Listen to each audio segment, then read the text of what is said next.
In Uruguay, the first round of the elections defined the parliamentary integration. The left wing won a majority in the Senate and is in a favorable position to win the government in the ballot on November 24th. Let's see. Governability has become the central issue in the Uruguayan electoral campaign for the ballot on November 24th. After the first round, the composition of the legislative chambers showed a favorable result for the opposition and its candidate, Yamandú Orsi, who obtained an absolute majority in the Senate, while the ruling party, with Álvaro Delgado, faces a complex scenario as it did not achieve a majority either in the Senate or in the deputies. In this context, Yamandú Orsi has the advantage of having one of the two chambers, which is a chamber that has more powers, more authority, as is the chamber in the Senate with a majority already assigned. That is, today he has 16 members of the Senate who are from his political force, to which he would be added in case Carolina Cos is elected.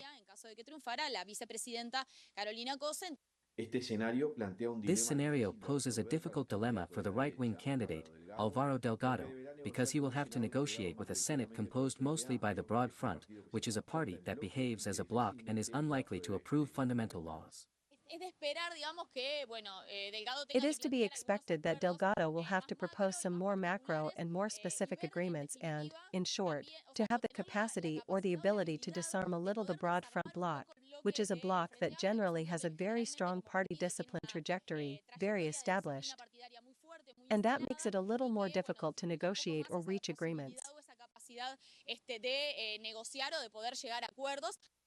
The management of public companies or the permissions to integrate the government will have to be agreed with the left coalition, and although the political climate may help to reach agreements, this will ultimately depend on the parties. I believe that there is a very democratic climate in Uruguay that allows this collaboration, but it depends on the political actors. It depends on what the parties do and who is in the Senate and in the House of Representatives.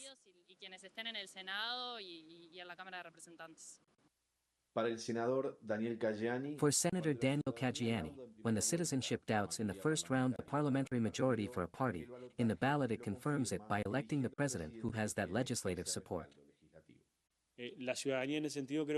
When the citizenship hesitates to give a parliamentary majority to one or another party in the first round, it ends up in the second round confirming that parliamentary majority with the executive.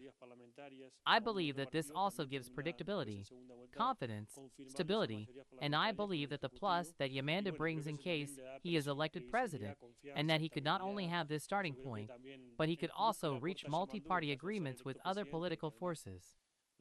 I also believe that he will undoubtedly give a very important mantle of governability and stability to the country.